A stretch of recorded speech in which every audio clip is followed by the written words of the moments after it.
ये श्रियो नमः सिद्धेभ्यः जय श्रियो नमः सिद्धेभ्यः जय श्रियो नमः सिद्धेभ्यः धर्मः सर्वसुखकरो हितकरो धर्मं बुधाश्चिन्वते धर्मेणैव समाप्यते शिवसुखं धर्माय तस्मै नमः। धर्मः नास्ति परः हृदिभवभृता धर्मस्य मूलं दया धर्मे चित्तमहं दधे प्रतिदिनं हे धर्म मां पालय हे धर्म मां पालय हे धर्म मां पालय।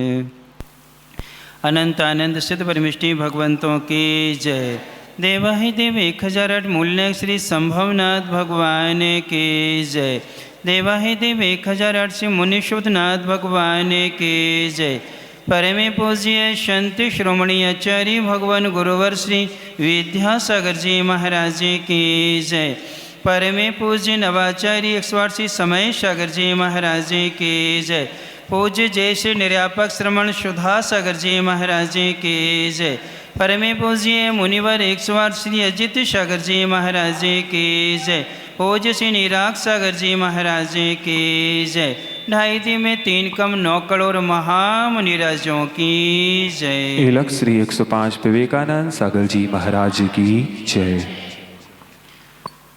धनुष्णी बंधो, नीति वाक्यामृत एक ग्रंथ है, आचार्य सोमदेव महाराज ने इसको लिखा है। उसमें लगभग 700 नीतियों का उल्लेख किया हुआ है। उसमें बहुत अच्छा कथन आया है। 4 प्रकार के मंदिर उसमें बतलाए हैं। एक होता है तीर्थ मंदिर, दूसरा होता है संग मंदिर, तीसरा हुआ करता है गृह मंदिर और चौथा होता है मन मंदिर। ये 4 क्या है? मंदिर है। चूँकि अपने आगम में चैत्यालय और जिनालय का उल्लेख मिलता है, मंदिर का उल्लेख कहीं भी नहीं मिलता। चाहे प्रथमान्योग के ग्रंथ उठा के देखें या फिर अपने प्रतिष्ठा ग्रंथ देखें, उन सभी ग्रंथों में चैत्यालय और जिनालय 2 शब्द ही मिलेंगे और ज़्यादा से ज़्यादा मिलेगा तो कूट शब्द मिलता है। क्या मिलता है? सिद्ध कूट मिलता है, अरहंत कूट ये शब्द मिला करते हैं। क्योंकि मंदिर शब्द हिंदी का है और ये जो है देखा जाए तो ये लौकिक भाषा में घर के जो पर्यायवाची शब्द होते हैं उनको क्या कहा जाता है? मंदिर कहा जाता है। कहीं कहीं तो टाकीज का नाम भी मंदिर होता है। किसका? टाकीजों का नाम क्या होता है? मंदिर होता है। लक्ष्मी मंदिर, विष्णु मंदिर, ऐसे मंदिर के नाम से टाकीज भी चलती हैं। अब क्या करोगे? अब मंदिर का नियम दिया है कि मंदिर जाना है तो कहीं भी क्या होंगे अपन, वहाँ लिखा है लक्ष्मी मंदिर, तो आप कहाँ से पहुँच जाएंगे? टाकीज में पहुँच जाएंगे। लेकिन इन्होंने तीर्थ मंदिर का जो शब्द दिया है, तीर्थ का अर्थ किया है जो स्वयं संसार से पार हो चुके हैं और लोगों को पार कराते हैं, उसे क्या कहा जाता है? तीर्थ कहा जाता है। अर्थात जहाँ से पार किया जाए अथवा जो पार कराने में सहायक निमित्त बनते हैं वो कौन कहलाते हैं? तीर्थ कहलाते हैं। ऐसे जितने भी जिनालय हैं या जितने भी चैत्याने प्रतिमा होती है जहाँ पर जिनबिंब भी विराजमान है वह सब चैत्य और चैत्यालय है, जहाँ देवों के द्वारा कोई विशेष चमत्कार किया जाता है, कोई विशेष घटना घटती है, श्रावकों के पुण्य के उदय से देवलोक आकर के जो कौतूहल पूर्वक भगवान की महापूजा करते हैं, वह अतिशय क्षेत्र में क्या होते हैं, परिवर्तित होते हैं। जहाँ तीर्थंकरों का जन्म होता है, जहाँ वो दीक्षा लेते हैं, जहाँ उनको केवल ज्ञान होता है और जहाँ से वो मोक्ष जाते हैं, उन्हें भी क्या है, क्षेत्र कहा जाता है। जहाँ से मोक्ष जाते हैं वो क्या कहलाते हैं, सिद्ध क्षेत्र कहलाते हैं। बाकी सब क्या है, अतिशय क्षेत्र हैं। जहाँ जन्म के अतिशय हुए हैं, तप के अतिशय हुए हैं, केवल ज्ञान के जो अतिशय आदि हुए हैं, ये जहाँ घटनाएं इंद्र के द्वारा होती हैं, वो सारी के सारे क्या हैं, अतिशय क्षेत्र हैं। और जहाँ की नक्काशी बहुत अच्छी होती है, जिनालय पत्थरों पर बहुत अच्छे से उकेरा जाता है, वो सब कला क्षेत्र कहलाते, क्या कहलाते हैं, कला क्षेत्र कहलाते हैं। और इसके अलावा जब हमारा मन जहाँ पहुँच कर के शांत हो जाता है, सारे विकल्पों से दूर होते हैं, हमें अपने स्वरूप का बोध होने लगता है, वह सबके सब क्या हैं, जिनालय और चैत्यालय कहलाते हैं। अब अपन को विचार करना है, हमें तीर्थ मंदिर जाना है या शंग मंदिर, गृह मंदिर या मन मंदिर। तो यहाँ पर शंग मंदिर का अर्थ उन्होंने किया हुआ है, जो मुनि राजों की आचार्य उपाध्याय साधु इन तीन परमेष्ठियों की शरण में रहता है, उसे संग मंदिर कहा है। अर्थात संतों के चरण में रहने वाले जो होते हैं, वो कौन कहलाता है, संग मंदिर कहलाता है। अर्थात जहाँ पाप से बचते हैं, निरंतर अपनी साधना के माध्यम से कर्म की निर्जना की जाती है, वो संग मंदिर कहलाते हैं। फिर एक गृह मंदिर, गृह किसे कहा जाता है, तो गृह में तीन अर्थ वहाँ पर विवक्षित हैं। परिवार के साथ में रहना, वह क्या कहलाता है, ग्रह कहलाता है। क्योंकि एक ग्रह अपनी राशियों के अनुसार होते हैं, ज्योतिर्मंडल में होते हैं, जो आपके पुण्य पाप के अनुसार क्या करते हैं, फल दिया करते हैं। राहु केतु शनि मंगल बुध आदि ये जो ग्रह हैं, अपने पुण्य पाप के अनुसार क्या करते हैं, फल देते हैं। इन ग्रहों में भी जिनालय होते हैं, ऐसा कोई ग्रह नहीं है जिस ग्रह में जिन बिंब और उनके जिनालय न हो, सब में होते हैं, वो यहाँ विवक्षित नहीं है। यहाँ विवक्षित है परिवार के साथ में जिस स्थान में रहा जाए, वह ग्रह कहलाता है। उस ग्रह को मंदिर की संज्ञा कब दी है, तो परिवार की बहुत अच्छी व्याख्या आचार्य भगवान गुरुवर्षि विद्यासागर जी महाराज ने बहुत अच्छी की थी। सिरपुर में चतुर्मास के बीच में उन्होंने बहुत अच्छी विवक्षा की है। पा यानी परवरिश, पा यानी क्या, परवरिश। रि यानी रिश्तों की मर्यादा, रिश्तों की पवित्रता। फिर इसके बाद में वा यानी वाहन करना, रा यानी रक्षा करना। जहाँ एक दूसरे की परवरिश की जाती है, एक दूसरे का ध्यान रखा जाता है, ख्याल रखा जाता है, एक दूसरे के सुख दुख में सम्मिलित हुआ जाता है, एक सी अनुभूति होती है, उसका नाम कहलाता है परवरिश कहलाता है।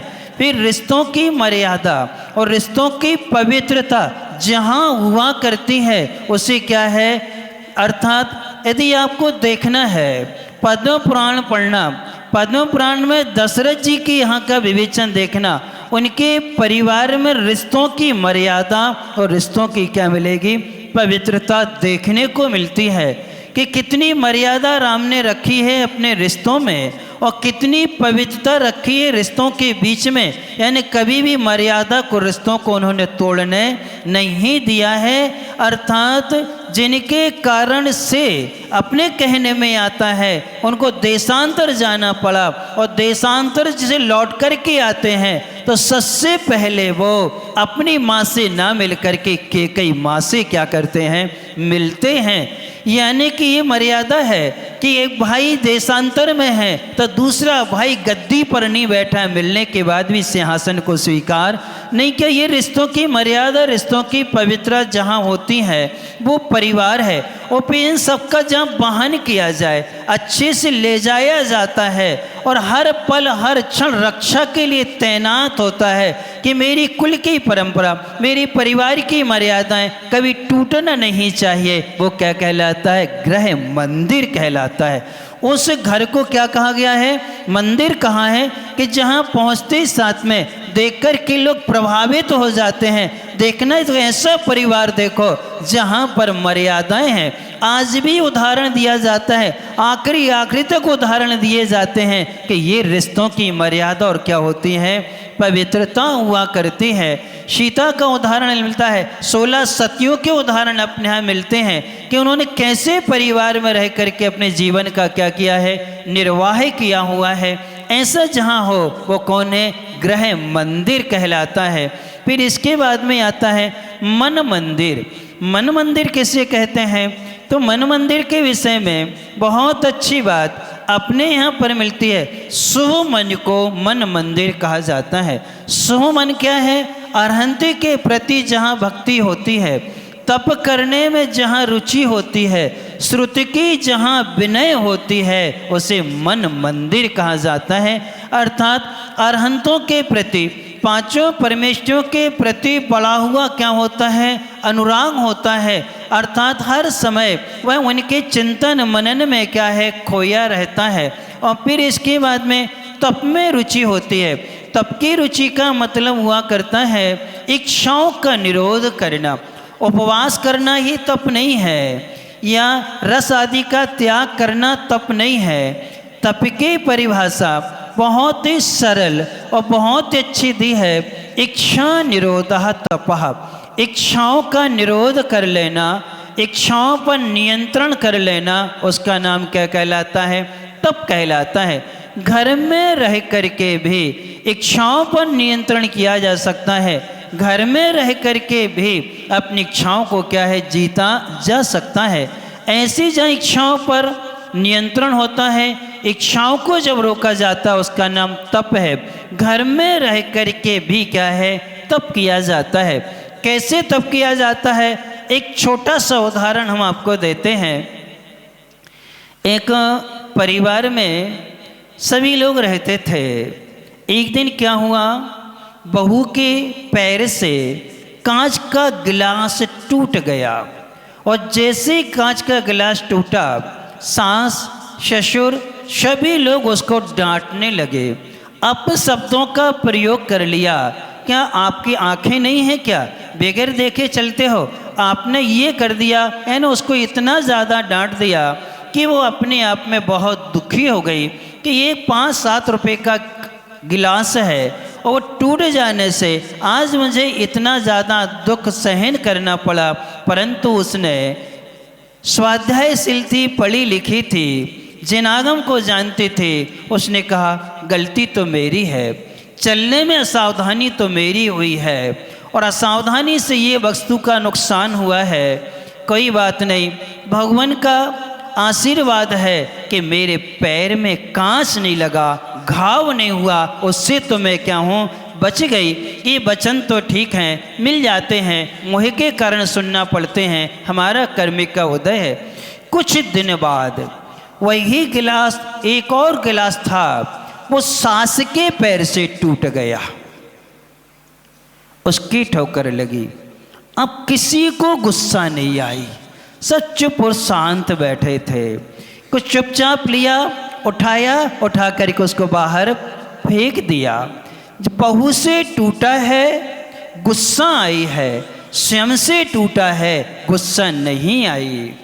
यदि नुकसान पर दृष्टि है, हानि पर दृष्टि है, तो दोनों समय गुस्सा आना चाहिए। चाहे हमसे टूटे और चाहे आपसे टूटे, गलती तो गलती है। नुकसान किसी से भी हो, उसके लिए क्या होना चाहिए?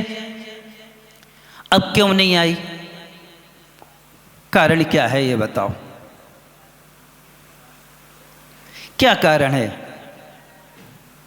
नुकसान तो दोनों से हुआ है। एक से होता है तो गुस्सा आती, दूसरे से होता है तो गुस्सा नहीं आती है। उसका मूल कारण यह है कि स्वयं की गलती कभी दिखती नहीं है। जब अनंतानुबंधी कसाय का तीव्र उदय होता है तो दूसरे की गलती दिखती, कभी स्वयं की गलती नहीं दिखती है। और ये पक्का है, समाज हो चाहे व्यक्ति हो चाहे परिवार हो, वो कभी अपनी गलती नहीं देखा। गलती किसकी देखेगा? महाराज की देख लेगा, वो भगवान की देख लेगा, सबकी देखेगा, लेकिन किसकी गलती नहीं देखता? वो अपनी गलती कभी नहीं देखता है। क्यों? अनंतानुबंधी कसाय का मोह का इतना उदय है, सास से नुकसान हुआ है, इतना मोह है कि उसको अपनी गलती, और बहू से नुकसान हुआ तो क्या हो गया? किसकी गलती देखी? जो दूसरों की गलती देखता है वो नियम से मिथ्या दृष्टि हुआ करता है, अर्थात वह कभी पश्चाताप प्रायश्चित कभी भी नहीं करता है। अर्थात जहाँ गलती दूसरों की निरंतर देखी जाए वहाँ नियम से विनाश होता है, अर्थात वहाँ कभी भी विकास नहीं होता है, वह निरंतर ह्रास होता चला जाता है।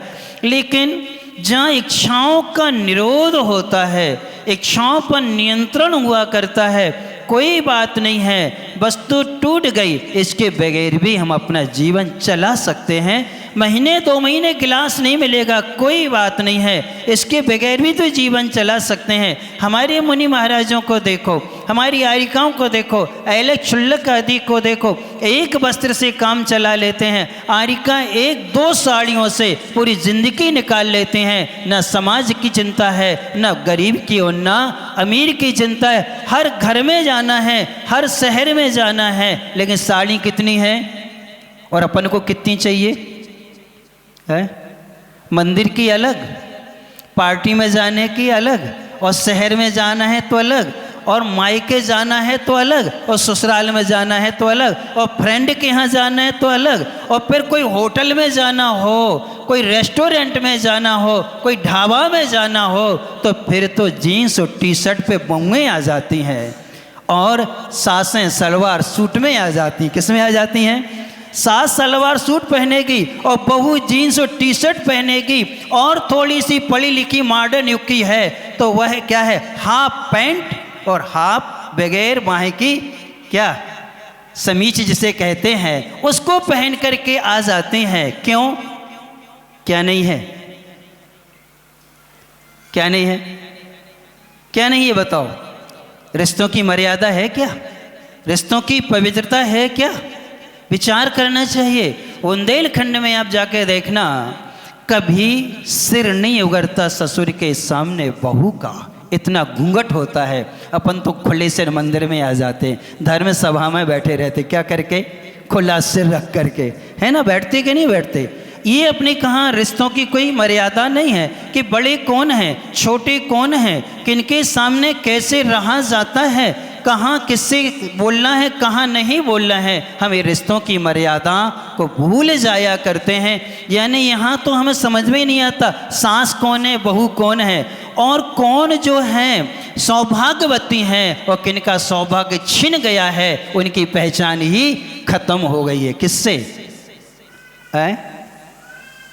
सिंदूर लगाना नहीं है, बिंदी लगाना नहीं, चूड़ी पहनना नहीं, लेकिन लिपस्टिक और नेल पेंट जरूर लगाना है। क्या लगाना है? वो छूट सकता है, लेकिन ये नहीं छूट सकता। अरे राम को देखो वन में, चंद्रनखा को देख करके पहचान गए कि ये किसी की पत्नी है, और इसके प्रति दृष्टि डालना खतरे से खाली नहीं है, इसलिए इसके निवेदन को अस्वीकार करना ही उचित है। राम ने और लक्ष्मण ने अस्वीकार कर दिया और आखिरी में कह दिया, एक पत्नी हो करके, एक माँ हो करके ऐसे भाव करना अच्छा नहीं है। उसने जाके प्रपंच रचा। क्यों पहचान गए राम? अन्य स्त्रियों को तो उन्होंने विवाह किया है, 12,000 कन्याओं के साथ विवाह किया है उन्होंने। कहाँ रहते हुए? वन में रहते हुए इतनी कन्याओं को स्वीकार किया। कि चंद्रनखा को क्यों कर दिया स्वीकार?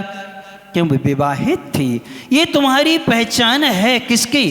कि हमारा विवाह हो चुका है, हम किसी की धरोहर हैं, हम किसी की माँ हैं, हम किसी की पत्नी हैं, हम किसी की बहू हैं। ये उसका क्या होता है? भाव आता है। सामने वाला सावधान हो जाता है, सतर्क हो जाता है। इनके प्रति भाव बिगाड़ना अच्छा नहीं है, लेकिन मर्यादा खत्म।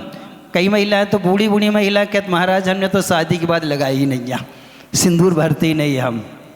अब जब तुम नहीं भरो तो वहीं बहुएं क्या करेंगी, कैसे रखेंगी? यानी कि हम स्वयं बड़े लोग अपनी गलती नहीं देखते हो, दूसरे ऊपर अपनी गलती को क्या कर देते हैं, थोप दिया करते हैं। इसलिए घर मंदिर नहीं बन पाता है, घर क्या बन जाता है, क्या बन जाता है, शमशान जैसा बन जाया करता है।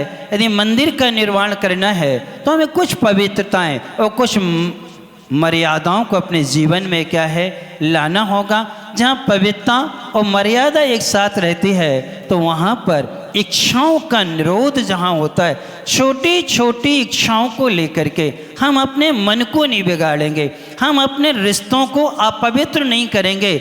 जहाँ रिश्तों की पवित्रता है वहाँ हमें अपना सुख भी छोड़ना पड़े तो हम अपने सुख को क्या कर देते हैं, त्याग कर देते हैं।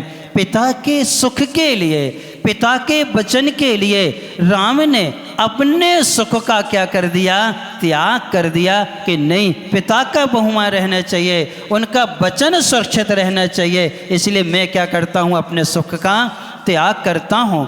तो ये किसकी मर्यादा थी? इसे कहते हैं गृह मंदिर। क्या कहते हैं? गृह मंदिर। जहाँ विनय हो, जहाँ विवेक हो, जहाँ वात्सल्य हो और जहाँ व्रत हो, ये चार चीज़ों का जहाँ पालन होगा वो गृह मंदिर होगा।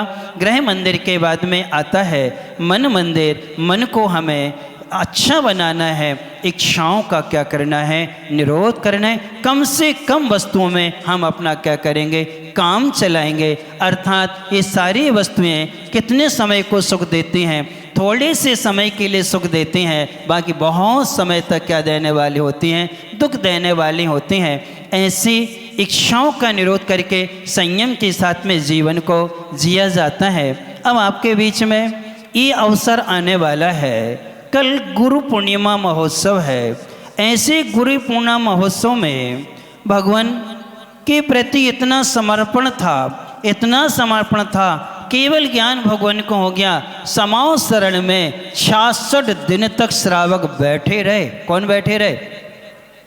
हिले नहीं। जब तक भगवान के वचन नहीं मिलेंगे तब तक हम उठ करके नहीं जाएंगे। और अपन लोग देख लेते हैं, अभी तो देरी है, महाराज जी मंच पे नहीं आए हैं। जब माइकी चालू हो जाएगा, अभी तो दीप प्रज्वलन हो रहा, अभी तो मंगलाचरण चल रहा है, अभी तो पूजन चल रही है, अभी नहीं। जब महाराज के प्रवचन हो जाएंगे तभी क्या करेंगे, जाएंगे। अर्थात प्रवचन में भी यदि कोई आवश्यक काम आ गया घर का तो तत्काल उठ करके भी क्या है, चले जाएंगे। लेकिन 66 दिन तक क्या है, वो बैठे रहे। उस समय इंद्र को चिंता होती है, कुछ उसने रखी, और जो इंद्रभूति थे वो इच्छाओं को क्या थे, त्यागी नहीं थे। अर्थात वह जी रहे थे उसी के लिए, ख्याति लाभ पूजा के लिए जी रहे थे। 500 शिष्यों के साथ बड़ा अहंकार जिनको था, लेकिन जैसे ही इच्छाओं को जिन्होंने त्याग करके केवल ज्ञान प्राप्त किया, उनकी मूर्तिमात को देखा, मानस्तंभ को देखा, सारी इच्छाओं का क्या हो गया, विलय हो गया, सब शांत हो गई। और जैसे आगे बढ़े और आगे बढ़ते ही साथ में मुनि दीक्षा ले ली। क्या ले ली? मुनि दीक्षा ली। मुनि दीक्षा लेते ही साथ में 4 ज्ञान के धारी हो गए और 63 रिद्धियाँ हो गई केवल ज्ञान को छोड़ करके, और गणधर की सीट पर पहुंच गए और भगवान की वाणी को सुन करके अपन सबको क्या करने लगे, देने लगे। तो एक दिन गुरु मिले, तो वीर शासन जयंती में वे प्रभु मिलते हैं। ऐसे समय में 4 माह के लिए आपका मन मंदिर बन जाए, घर भी मंदिर बन जाए, तो आपको तीर्थ मंदिर और संगम मंदिर में रहना होगा। गृह मंदिर को मंदिर कैसे बनेंगे? जब हम स्वाध्याय में आएंगे, जब उनकी संगति में आएंगे, सीखेंगे, समझेंगे इनका उद्देश्य क्या है, जीने का उद्देश्य क्या है, उसका परिणाम क्या है और उसका स्वरूप आदि क्या है, इसको जान करके जब व्यवस्थित करेंगे। तो कल गुरु पूर्णिमा महोत्सव है। आपको हम देखेंगे गुरु के प्रति तुम्हारा कितना समर्पण है। सौधर्मेंद्र छायक सम्यक दृष्टि है। कौन सा है? छायक सम्यक दृष्टि था। और अवधि ज्ञान वाला है। क्या है उसको? अवधि ज्ञान भी है। 12 अंक का पाठी भी होता है। लेकिन किसको नमस्कार करने गया था? किसका शिष्य बन के गया? एक मिथ्या दृष्टि तपस्वी इंद्रभूति के पास में शिष्य बन के गया, हाथ जोड़ करके नमस्कार किया, विनय से प्रश्न किया, उत्तर मांगा तो उसको गुस्सा आ गई। उत्तर हम तुम्हें नहीं देंगे, तुम्हारे गुरु को उत्तर देंगे जिन्होंने ये तुमसे क्या है प्रश्न किया। उसने कहा चलो महाराज, इतना ही तुम चाहते हैं, आप हमारे गुरु के पास पहुंच जाओ तो आपका सब कुछ क्या हो जाएगा, जो मिथ्या है वो सम्यक में परिवर्तित हो जाएगा। और जैसे वो आए तो एक सौधर्मेंद्र छायक सम्यक दृष्टि मात प्रभु और गुरु को पाने के लिए सारा सब कुछ छोड़ करके, स्वाभिमान छोड़ करके उनका शिष्य बन गया। तो क्या तलवाड़ा वाले कल घर बैठेंगे कि यहाँ रहेंगे? कहाँ रहेंगे बोलो? क्या करना पड़ेगा आपको कल? यदि वास्तव में गुरु की महिमा को जानना है तो कल तुम्हें सौधर्मेंद्र जैसा सारा स्वाभिमान छोड़ करके कहाँ उपस्थित होना होगा? गुरु शरण में उपस्थित होना है। फिर इसके बाद में आपको अपना ये भी मन बनाना है कि कल जो है स्थापना का कार्यक्रम होता है और उसमें कलश आदि हैं, संपूर्ण घर में कलश हमारे घर में होना चाहिए।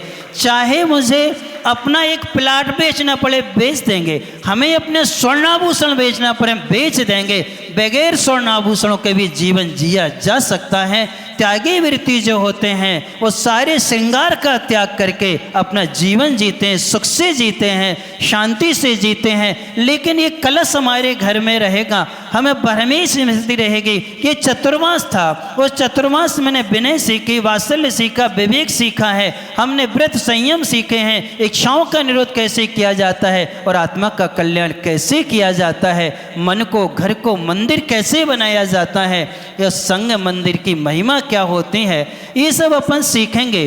तो वो कलश भी आपके यहाँ ही जाना चाहिए। इतना कंपटीशन हो कि संकल्प कर लो, मीटिंग कर लो कि कोई भी आ जाए, भले अशोक जी पाटनी भी क्यों ना आ जाएं, हर के मार्बल वाले वे कलश हम लेंगे नहीं, चतुर्मास हम कराएंगे, हम कलश लेंगे, हम अपने नगर में रखेंगे, क्योंकि ये लाभ हमें लेना है। हमें अपने मन को क्या बनाना है? मंदिर बनाना है। ऐसे अपन भाव बनाते हुए आपको दान करना है, आपको गुरु सेवा करना है, खूब गुरु सेवा करो। लेकिन पहली बार मौका मिल रहा है चतुर्मास कराने का, तो एक कलश तो कहाँ होना चाहिए? अपने पास ही होना चाहिए। ऐसा अपन सब लोग अपना मन बनाते हुए इस महिमा को जानते हुए सजग रहेंगे, सावधान रहेंगे और सरलता इतनी रखेंगे, इतनी सरलता बना के रखेंगे, बाहर का कोई भी व्यक्ति आए उसको लगे ना कि हम बाहर राजस्थान तलवाड़ा में आए हैं। उसको ऐसा लगना चाहिए कि वास्तव हम अपने नगर में, अपने घर में, अपने लोगों के बीच में हैं। हमें इतना वात्सल, इतना स्नेह, इतनी विनम्रता के साथ में उनका क्या करना है? स्वागत आतिथ्य करते हैं, अपने आप को अच्छा बनाते हैं, अपना जीवन अच्छा बने, आपका घर मंदिर बने, आपका मन मंदिर बने, आप तीर्थ मंदिर और संग मंदिर से जुड़ करके अपने जीवन को अच्छा बनाए। इन्हीं मंगल भावना से बोले परमे पूज्य शांति सुमणि आचार्य भगवान गुरुवर श्री विद्यासागर जी महाराज जी की जय। पूज्य मुनिवर श्री अजित सागर जी, निराग सागर जी महाराज जी की जय। कल थोड़ा जल्दी करना, मंदिर में पूजन आदि